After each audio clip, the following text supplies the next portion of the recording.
Hello and welcome to Dog News, and my first story is Crufts.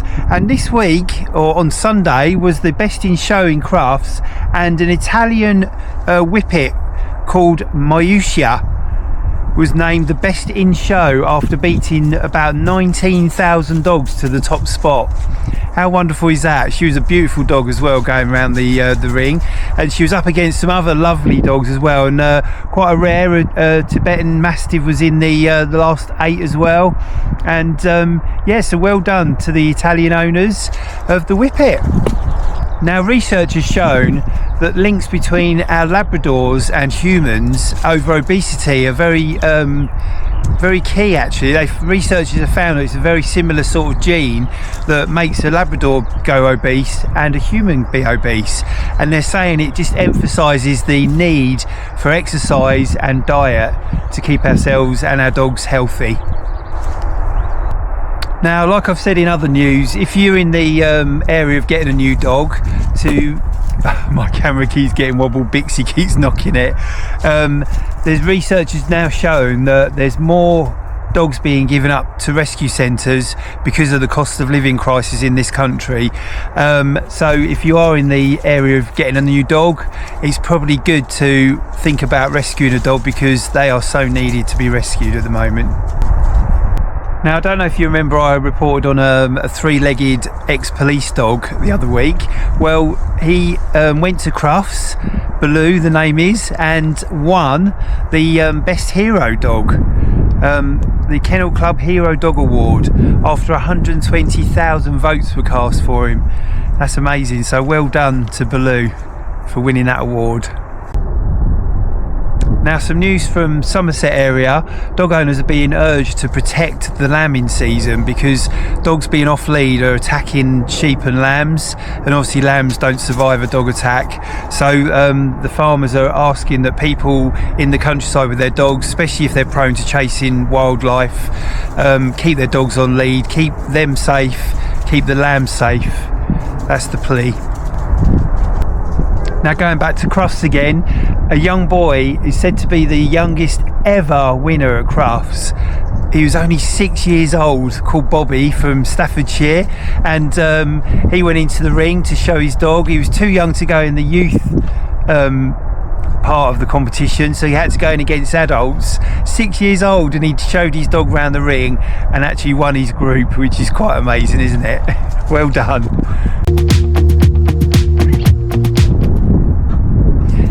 Now, some news just in that in the UK, 2,000 dogs last year were stolen.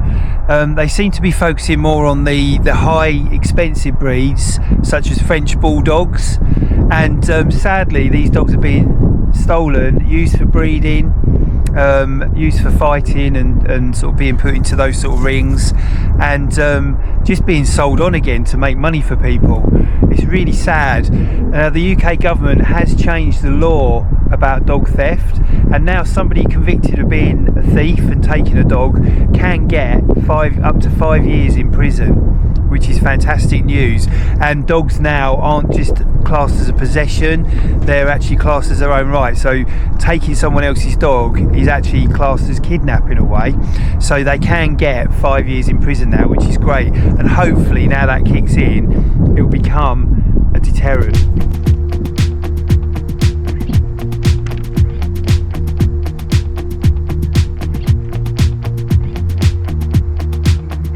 I'm not heading for the stars, driving down the boulevard tonight.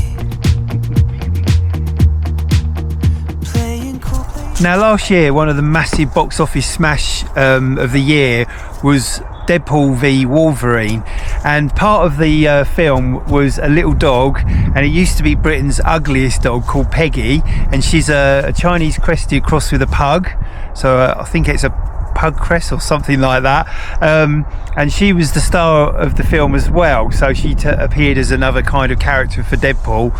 And since then her fame has gone from strength to strength, so not only winning Britain's Ugliest Dog a few years ago, she's now a Hollywood star through that film, and has been invited to the premiere of that movie in Hollywood along the red carpet, along with other places as well.